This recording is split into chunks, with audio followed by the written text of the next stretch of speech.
Okay guys, whenever you're making your forms for your countertops, sometimes you're doing a smooth edge, so you can just create your forms and you don't have to put any live edge or some rock molds in the inside. But anytime you want texture on the sides of your countertops and you're using rock edges on the sides, you always want to make sure that you take into account that your form that's actually going to back these molds is usually, depending on the thickness of the mold, but in this situation we have about 1 inch on average. So you always want to make sure that your form on both sides is 1 inch bigger than it needs to be to account for the thickness of the mold. Otherwise, when you make your form and you put your edge molds in, your countertop will actually be smaller than you need it to be. So always keep that in mind. The other thing, what we're doing here is, since the customer, he wants square corners, as square as we can get them. Typically what we do with these edge corners, or these edge molds on the corners, is we would just round them like that, so they would be round corners. But since the customer actually wants square corners, what we did is we just made a little bit of space here between the forms so that we could run these wild on the end. And that way we can take these molds and butt them up end to end, so that's a nice tight corner, and we're not having to cut the molds and waste potential wasted material. All right guys, we're completely set up with our form here. We got our rock edge molding all set. We're pretty much set and ready to go to start mixing our countertop. Just a few things I wanted to go over before we do so is the best way to attach these edge molds to your outside forms. Typically just take a finished nail gun and just put some finished nails throughout, so that your edge molding is secure and tight, so that it doesn't move around during your pour. And then also, one thing to keep in mind, or an alternative to a finished nail gun, is you could use like a double-sided tape alongside this edge inside here, if you didn't want to put nails or the little dots from the nails inside your mold.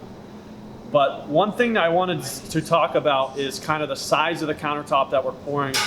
What we have here is we have about a 3x3.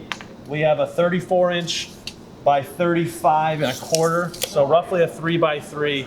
So if you're ever wondering how to determine the amount of bags you'll need for a countertop, so you can kind of pre-stage it over there, or if you're doing colors and you want to know how much you need for their face coat, whatever the case is, as far as determining the amount of bags that you're going to need, is what I do is I take your square footage of your countertop. So in this situation, we have a 3x3, so 9 square feet, and you multiply that by 0.25, and it will tell you how many bags you'll need for the countertop. That is only at 1.5 inches thick. So if you're at more than 1.5 inches, if you're doing a 2-inch countertop, there's a different formula. But as far as 1.5 inch countertops go, the formula is square footage times 0.25. So in this situation, the calculation comes out to about 2.25 or 2.25 bags for this countertop that we're going to pour here. So we know we have to mix at least 2 bags to do our whole countertop here. And then the last point is, you'll notice that one of these edges actually doesn't have a rock mold. And the reason that is because all of these sides that you see with the rock molding, these are all exposed edges.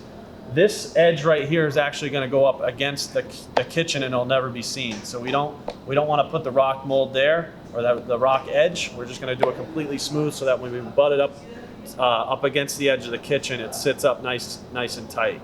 And then as far as the overhang of our countertops, on this entire kitchen, we're doing a standard 2-inch overhang. So we measured this out to be a 2-inch overhang on all the sides that are going to be exposed. Anytime you're putting the mix up against the mold material, your rock molds, you always want to make sure that that's released. What I always recommend is you don't want to spray the release agent on the